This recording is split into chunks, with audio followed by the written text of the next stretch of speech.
sabay-sabay ka? Si Audrey Di Salvador, GAG 96. Okay, 96%. Average po ito niya.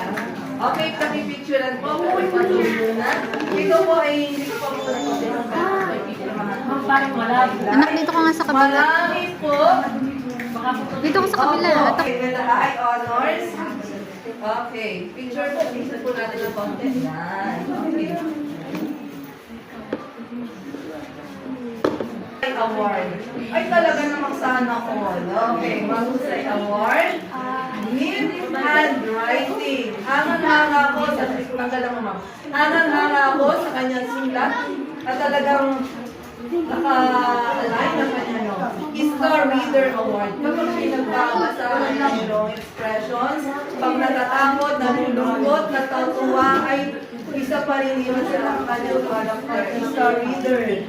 Kakapiyawin na po nito. Okay, then math star. Mahusay dito siya sa math. At siya po ang nakakuha ng pinakamataas na numero ng ano na nga?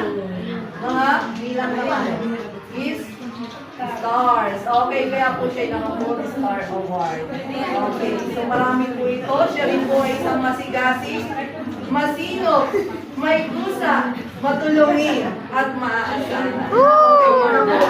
Very good. Congrats. Okay, marami pong awards. So, gayahin nyo na si Audrey. Sana Audrey.